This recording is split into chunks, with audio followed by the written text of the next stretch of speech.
les États-Unis sont en train de couper les ficelles. Donc, dans les émissions qu'on avait faites, on parlait de framework disarm, on parlait de la CIA et de tout ça, on expliquait qu'il y avait des organismes internationaux qui servaient d'outils politiques de cette entité globaliste, tu vois. Et donc, hier, le 8 janvier, je suis tombé sur ça. Marco Rubio, qui est le secrétaire d'État américain, ok. Aujourd'hui, le président Trump, il dit, a annoncé que les États-Unis quitteraient 66 organisations internationales anti-américaines inutiles ou coûteuses. L'examen d'autres organisations internationales se poursuit. Ces retraits permettent de tenir une promesse clé faite par le président Trump aux Américains. Nous cesserons de subventionner les bureaucrates mondialistes qui agissent contre nos intérêts. L'administration Trump accordera toujours la priorité à l'Amérique et aux Américains.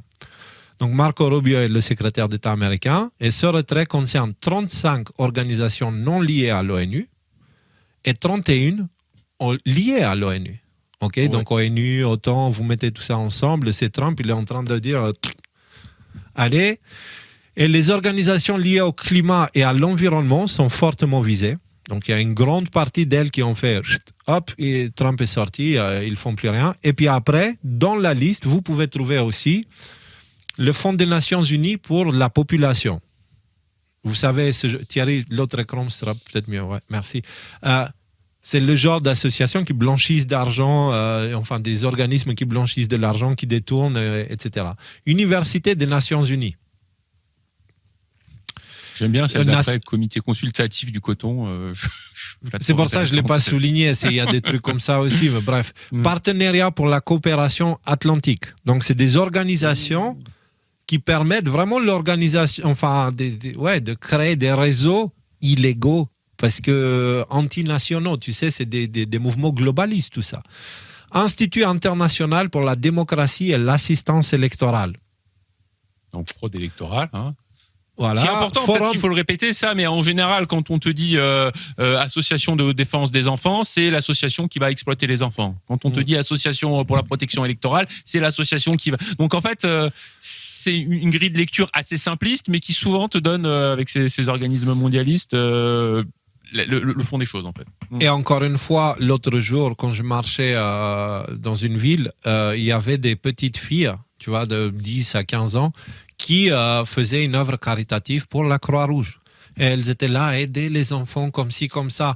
Donc, ça ne veut pas dire que les filles, elles font partie du plan de l'État profond et tout ça, que ces enfants-là, tu vois. Non. Ça veut dire que les gens, ils ont tiré dans un piège de par leur volonté de bien faire.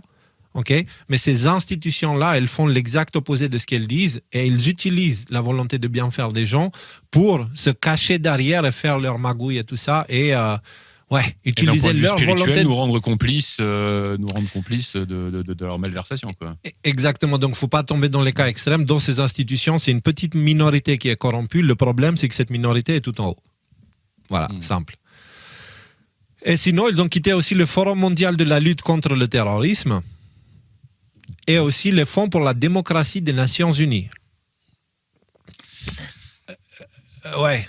Voilà, c'est la démocratie, on la voit hein, en Europe, notamment la démocratie en ce moment, liberté d'expression, c'est exemplaire. Ah, je sais pas si tu l'as mis, mais j'ai vu passer ce matin, l'Angleterre est sur le point de bannir Twitter, ou en tout cas, ils ont très très envie de le faire. Voilà, un truc qui m'a fait sourire. Oui, évidemment. Mais vous avez vu cette image, elle a été beaucoup partagée du monde divisé en trois, on dirait 1984, d'un côté Trump, Poutine et Xi Jinping. Mais il y a vraiment une grande part de vérité là-dedans. C'est-à-dire que de l'intérieur, on détruit des anciennes institutions pour redessiner un nouveau ordre mondial divisé globalement en trois grands influenceurs. Tu vois, et ça, c'est un jeu à trois qui se joue entre la Chine, les États-Unis. Et je crois que Trump, il y contribue vraiment. Et je pense qu'il est en train également de détruire l'OTAN de l'intérieur. Là, avec cette histoire de Groenland, c'est ce qui se passe. Comment dire, la compa. Vas-y, Léo. J'ai un petit truc. La bête, parce que tu as dit, c'est la Chine, et Russie, États-Unis. La bête que je vis était semblable à un léopard. Ses pieds étaient comme ceux d'un ours et sa gueule comme une gueule de lion. Peut-être les États-Unis, lion. Enfin, c'était le truc de l'Empire britannique, encore, le lion, hein, à l'époque. Hein. Ouais, et puis c'est associé l'ours. à la Russie, quand même, depuis toujours. Et léopard, c'est l'Asie, Bref. ouais. Tout ça pour dire, il y a quand même des similitudes, mais encore une fois, il faut comprendre, ce qui est en train d'arriver, c'est une conséquence de l'humanité qu'on a construite. Okay?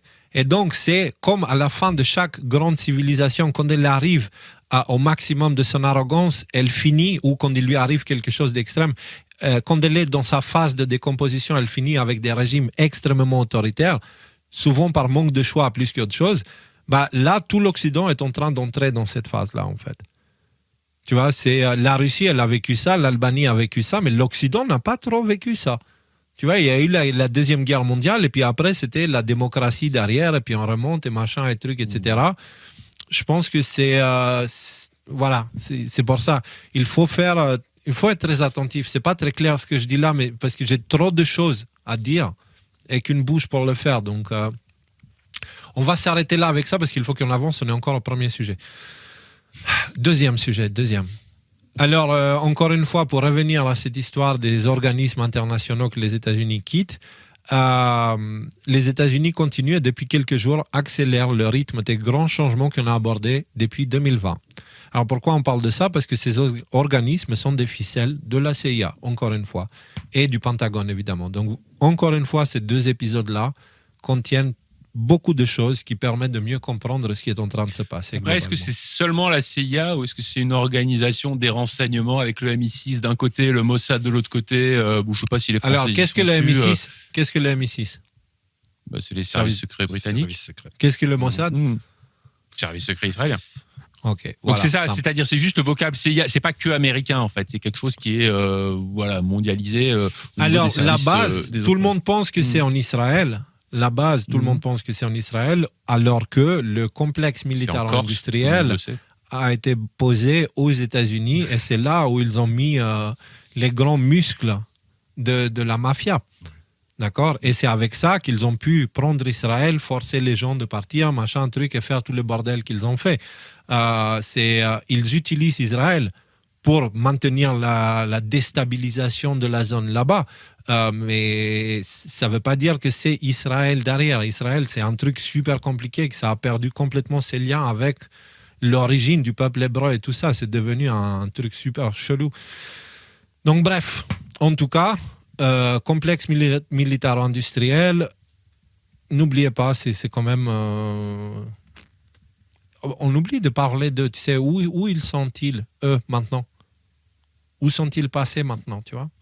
Ce que je veux dire, c'est que par exemple, aujourd'hui, avec ce qui s'est passé au Venezuela, le complexe militaro-industriel s'en retrouve pas. C'était pas une opération tout bénef pour eux. Une guerre comme en Irak, allez, vas-y, on va balancer pendant 10 ans des millions de tonnes de bombes sur un truc. Chaque bombe coûte X millions de dollars. C'est ça, ils vont mettre 7 ans à sortir un dictateur de son trou et pendant ce temps, ils vont dépenser des milliards et des milliards. Oui, Nico? Après, n'oubliez pas que Trump, il a annoncé qu'il augmenterait le budget de la défense américain de 1 trillion à 1,5 trillion, c'est-à-dire de 50%. C'est-à-dire que Trump, il essaye de ménager le chèvre et le chou d'une certaine manière en faisant des promesses justement à des gens qui sont beaucoup trop influents pour qu'ils puissent s'y opposer directement, frontalement. Pour moi, c'est vraiment même avec cette histoire... Je sais pas, ton interprétation n'est pas la seule qu'il est possible de faire. Dire, ok, il augmente le budget de la défense. En tout cas, il le déclare. Ça, voilà, c'est le fait. Dire qu'il fait ça parce que quelque part, il se soumet au complexe militaro-industriel. Personnellement, pour moi, c'est du même niveau d'analyse que, ok, regarde, il a fait ça avec Big Pharma, ça veut dire qu'il se soumet à Big Pharma. Enfin, je veux dire, je pense qu'il se soumet. Ouais, mais Rudy, tu veux savoir quelque chose? Quand les autres en face, ok? Si tu as le directeur de Pfizer qui va manger un soir dans le même resto avec von der Leyen, ils mangent juste au même resto. Qu'est-ce qu'ils font les complotistes derrière? Ils font pas la même chose. Ils disent pas, regarde, ils ont mangé au même resto, du coup ça veut dire qu'ils travaillent, machin, blablabla. On fait la même chose. Mais je veux dire... Non, dire que Bourla et von der Leyen, c'est une histoire qu'ils se sont assis dans le même restaurant par hasard, alors qu'en fait, ils ont négocié des contrats par SMS et qu'on n'a jamais vu les contrats. Oui, mais regarde tes biais cognitifs, c'est-à-dire tu remets même pas une seule seconde en question le fait que, est-ce que toi, tu serais pas en train de faire la même chose que tu... comment dire, tu dis que ouais non là il faut pas faire de lien, c'est pas parce qu'ils sont pas c'est pas parce qu'ils ont été au même endroit une période courte qu'ils vont qu'ils ont travaillé ensemble, etc. Alors que pour les autres en face, dès qu'il y a le moindre possibilité de faire un lien, on le fait et puis on ne remet pas en question. Pour moi, ça, c'est un filtre de perception. Les gens le font, certes. Est-ce que moi, je le fais? J'essaie de m'abstenir de le faire. C'est pour ça que je suis très silencieux sur les réseaux sociaux. Parce que ouvrir sa bouche en réaction sans avoir fait une analyse, c'est 90% de chances de dire des conneries. Donc, moi, je préfère ne rien dire. Voilà. Moi, je vais m'en tenir. Je vais vous donner sincèrement ce que je pense à propos de cette histoire et je vais réitérer un peu quelque chose que je vous ai déjà dit auparavant. Trump, il a l'ambition la plus lourde des trois grands acteurs mondiaux, c'est celle de faire un downgrade des États-Unis de l'empire monde à un empire régional. C'est pour ça il y a la doctrine Monroe. Il a dit ça, l'Amérique c'est à nous et qu'il est super agressif à ce niveau-là. C'est pour ça qu'il veut récupérer le Groenland parce qu'il dit les Amériques c'est à nous, c'est notre zone d'influence. C'est pour ça qu'il a tanké le tanker sous les drapeaux russes. C'est très grave. Hein. Je ne sais pas si vous avez entendu cette histoire. Ils ont saisi le tanker russe sous les drapeaux. Je l'ai vu passer, mais je n'ai pas les détails. Il y avait un tanker qui était sous sanction et qui était globalement utilisé par le Venezuela pour faire le trafic, qui s'appelait Bella 1. La Russie a décidé globalement d'aider le Venezuela et pour qu'il puisse continuer à fonctionner, elle l'a renommé et l'a mis sous la bannière russe. En gros, la bannière russe est censée te protéger contre les interventions comme américaines parce qu'ils s'en prennent directement à la Russie. Les États-Unis l'ont fait quand même. Ils ont envoyé les hélicoptères, ils ont envoyé les gardes-côtes. En gros, ils se sont saisis du navire, ce qui est une énorme provocation. Mais pour moi, c'est plutôt une énorme démonstration de force dans le cadre justement que Trump il fait un downgrade de la position impériale des États-Unis. Mais il lui faut paraître extrêmement fort. Et le fait d'annoncer l'augmentation du budget de la défense, ça va dans ces cadres-là. C'est-à-dire qu'il a... Est-ce que vous comprenez le principe? Je comprends. Juste petite question sur cette histoire. Il était où le bateau? Il était dans les eaux internationales américaines? Il était dans les eaux internationales. Non, dans les eaux internationales. C'est pour ça que c'est encore pire, enfin, en quelque sorte. Okay. Parce que ça contrevient au droit international. Et justement, le fait d'enfreindre le droit international ouvertement comme ça, c'est une démonstration de force. Nous sommes les plus balèzes, nous sommes machins, etc. Et nous ferons l'acte de grâce, en gros, de négocier avec les Russes et les Chinois pour établir un nouveau ordre mondial, parce qu'au final, on est des gentils. Bon les gars, je pense qu'il faut avancer parce que on est aussi. Alors, c'est bon, j'ai fini mon je garde de côté. Il y a Bertrand de Thinkerview, tu vois, qui a publié un truc sur X. J'ai trouvé étonnamment bien réfléchi. Bon, il est pas con le mec, hein. Mais je m'y attendais pas à ce qu'il balance un truc comme ça. On va le voir peut-être à la fin de l'émission parce que c'est lié à ça. Lui, il dit que toutes les guerres sont des guerres d'énergie et il a une approche limite Y-Files, tu vois, et venant de sa part, c'est un peu bizarre.